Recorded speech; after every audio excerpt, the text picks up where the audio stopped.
We're here with SPU men's basketball coach Ryan Looney. Coach, what have you done since the NCAA tournament run you had recently? A lot.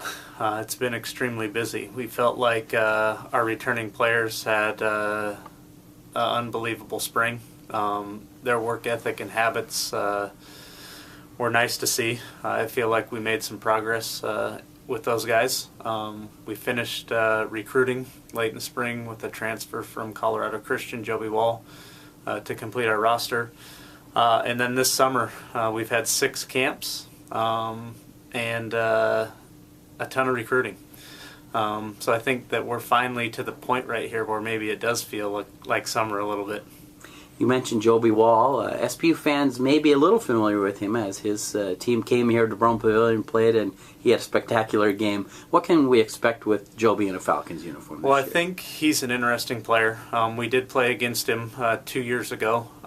He, like I said before, transferred from Colorado Christian University. And he has an interesting set of skills that we think can help us. In the RMAC, he was first team all-conference, and he led that league in rebounding and made threes. So those are 2 areas where we felt like we needed a little bit of help. He's obviously proven that he can rebound at a high rate, and then his last year at Colorado Christian made over 93s. So we think that he can really help us.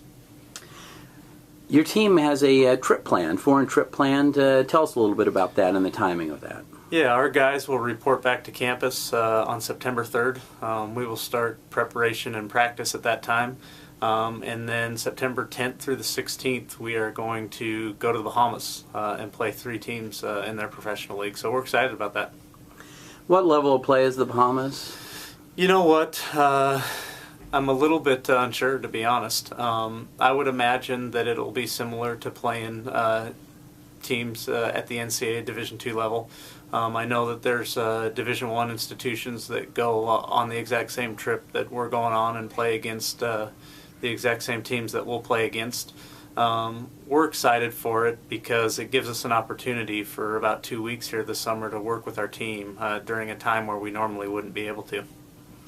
And on that trip also, your newcomers will get to participate.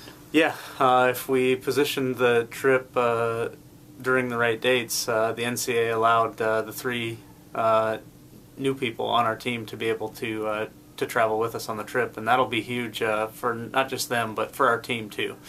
It'll give them an opportunity during practice before we go to kind of get acclimated to not only campus but what's required of them within our program. So we think it'll give us a huge head start going into the season. What have your SPU players been doing during the summer?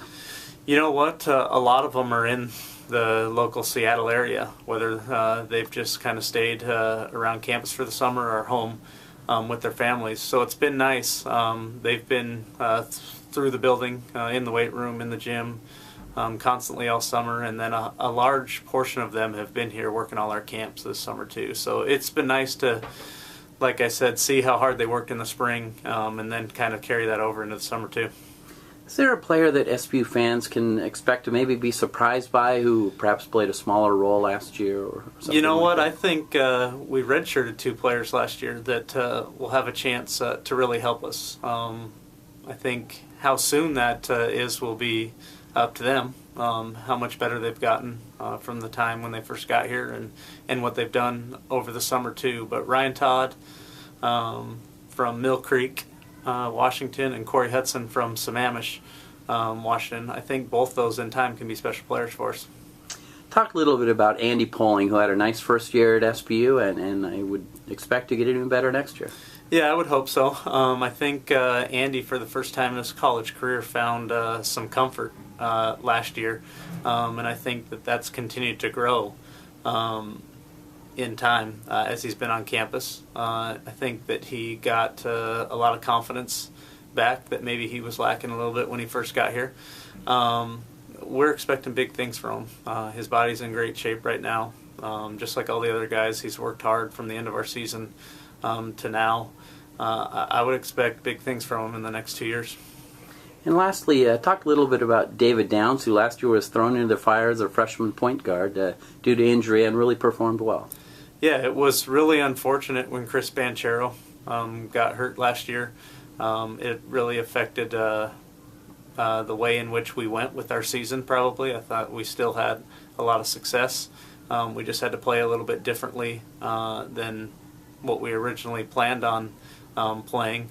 With all that being said, I think some younger guys on our team, because of Chris's injury and Jake Anderson's injury, were forced to play more minutes than what we thought they were originally going to play, which is probably a blessing for the future. Dave got an opportunity to play a ton, and our conference recognized him as the GNAC Freshman of the Year. So, like Andy Poling, we're expecting big things from Dave, too.